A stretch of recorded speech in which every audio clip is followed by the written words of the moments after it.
आजकल आपके जहन में बस एक ही सवाल दौड़ रहा है, घर तो लेना है लेकिन कहाँ? ऑप्शंस कई सारे हैं लेकिन वो मंजिल तक आप पहुंच नहीं पा रहे हैं। इसी उम्मीद के साथ आज हम पहुंचे हैं गाजियाबाद के सायाबाद क्षेत्र के इंद्रप्रस्थ आवासीय योजना इलाके में।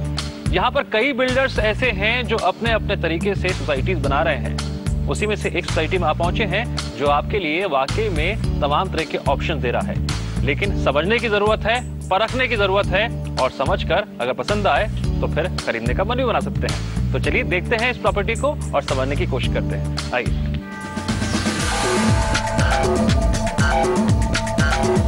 तो चलिए फ्रेंड्स, हम सैंपल फ्लैट पहुंच चुके हैं। जरूरत है एक फ्लैट की। क्या ये फ्लैट आपकी जरूरतों को पूरा कर पाएगा?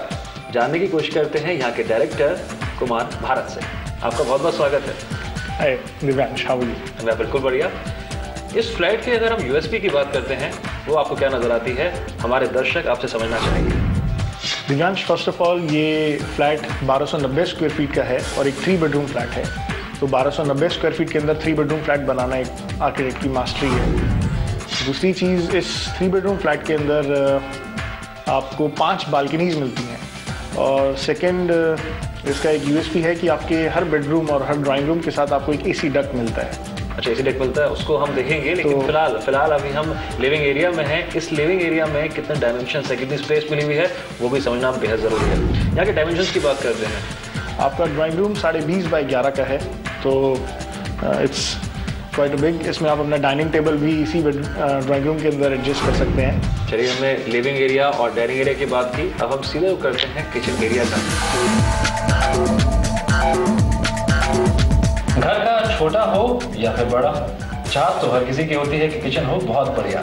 इस लिहाज से ये किचन कैसी है, क्योंकि हमें किचन रूम में ये भी जानना जरूरी है और समझना भी। भारत, किचन की बात करें तो किचन में आप क्या क्या प्रोवाइड करा रहे हैं? क्योंकि डेफिनेटली लेडीज जब भी यहाँ पे देखने आती होंगी तो उनकी नज़र किचन में जरूर पड़ती होगी कि हमें क्या क्या यहाँ पे मिलने वाला है। इस किचन का साइज है 8 बाई 8। इस किचन के अंदर हम लोग सारी बेसिक एमिनिटीज़ प्रोवाइड करा रहे हैं except wood work in this decorative glass.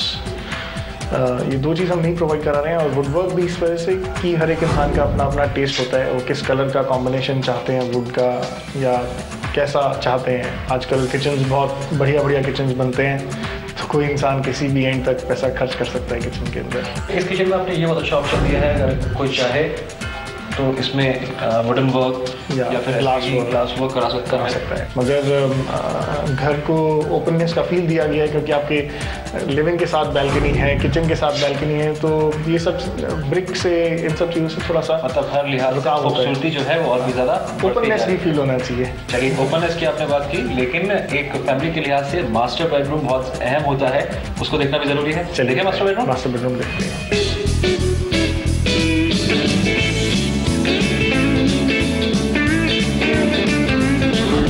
घर का एक कोना ऐसा होता है जहां सुकून और आराम का एहसास होता है परिवार के लिहाज से, और वो कोना होता है मास्टर बेडरूम का। जी हाँ, आप पहुंचे मास्टर बेडरूम और यहाँ पर कितनी स्पेस प्रोवाइड की जा रही है, आइए समझते हैं। भारत, अगर हम स्पेस की बात करें तो मास्टर बेडरूम को आपने किस तरह से तैयार किया है?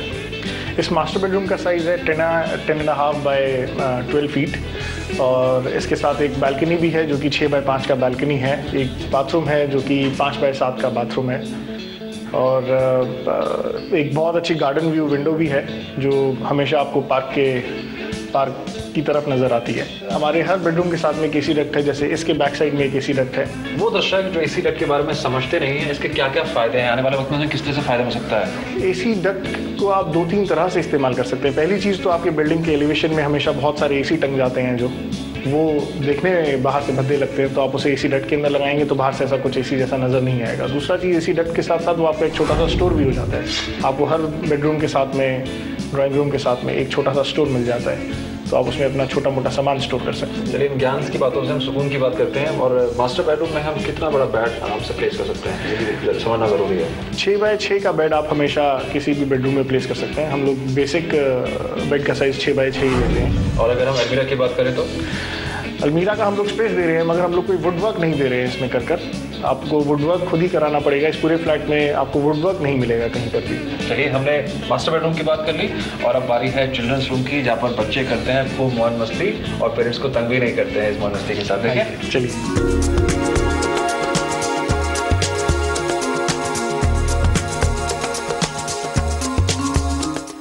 फ्रेंड्स, अब आप पहुंचे हैं चिल्ड्रन रूम, और चिल्ड्रन रूम की डायमेंशंस क्या क्या हैं वो भी देख लेते हैं। डायमेंशंस की बात करें तो चिल्ड्रन रूम की डायमेंशन है 10 by 11। इसके अंदर भी हमने स्टैंडर्ड 6 फीट बेड ली है, और इसके अंदर अलमीरा भी चिल्ड्रन साइज ही है कि इसमें 2 बच्चों का सामान आ सके। और इसके लिए अटैच टॉयलेट नहीं है, इसके लिए और गेस्ट रूम के लिए कॉमन टॉयलेट है जो कि इस रूम के बाहर है। चलिए, ये हमने बहुत आराम से और सहजता समझा कि चिल्ड्रन रूम की क्या क्या खास बातें हैं, लेकिन मेहमानों का भी ख्याल रखना है। तो गेस्ट रूम कितना बड़ा है और कितना जो है उसमें क्या क्या मिल सकता है वो भी जान लेते हैं। चलें गेस्ट रूम देखें। चलिए।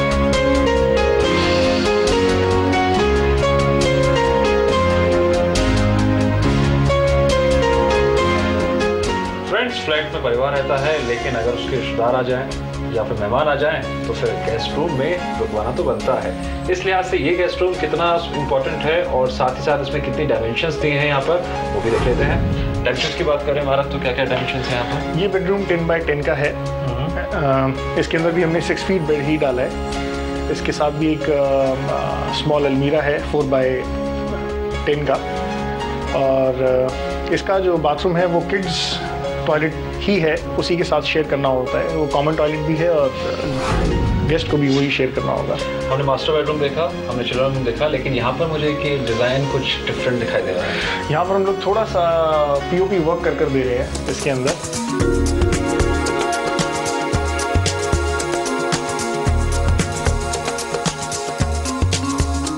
फ्रेंड्स, इस फ्लैट के हर कोने को हमने देखा और समझा भी। अगर अब आपके जहन में ये सवाल आ रहा है कि भाई आखिर ये फ्लैट है कितने का, तो वो भी जान लेते हैं। अब डील की बात आएगी तो रेट जानना भी बहुत जरूरी है। इसका स्ट्रक्चर क्या है, जरा विस्तार से समझाइए हमें। इसका बेसिक सेलिंग प्राइस है 32 लाख रुपीस। कार पार्किंग उसके अलावा एक्स्ट्रा है, क्लब मेंबरशिप चार्जेस एक्स्ट्रा है, रजिस्ट्रेशन एक्स्ट्रा है। मगर हम भारत सिटी के अंदर एक सबवेंशन स्कीम भी प्रपोज कर रहे हैं लोगों को, जो कि सिर्फ और सिर्फ HDFC की तरफ से है। इसके अंदर आपको सबवेंशन प्लान के अंदर सिर्फ 20% पैसा भी देना होता है, बाकी 80% आपका डाउन पेमेंट हो जाता है जो कि बैंक हमको देता है। और आपको इसमें 30 महीने तक कोई भी इंस्टॉलमेंट देने का ज़रूरत नहीं पड़ता। चलिए, फॉर्मेलिटीज हो गई। उसके बाद पोजीशन की बात आती है, वो कब मिलेगा? हम लोगों ने प्राउडली कहते हैं कि हम वन ऑफ द कंपनी है जिन्होंने कंस्ट्रक्शन पहले स्टार्ट किया था और बेचना बाद में स्टार्ट किया था, और हमें लगता है हमारा काम 30 महीने से पहले खत्म हो जाएगा। चलिए mister Bharat, thank you very much. आपने इस फ्लैट के बारे में हमें बखूबी समझाया, इस लोकेलिटी के बारे में समझाया। My pleasure. फ्रेंड्स, हमारे इस प्रोग्राम की बस एक ही मंशा होती है कि आपके मन को समझते हुए हम आपको दिखाएं रास्ता, मंजिल आपको खुद तय करनी है। इस उम्मीद के साथ समझिए, जानिए, परखिए और फिर खरीदने का मन बनाइए।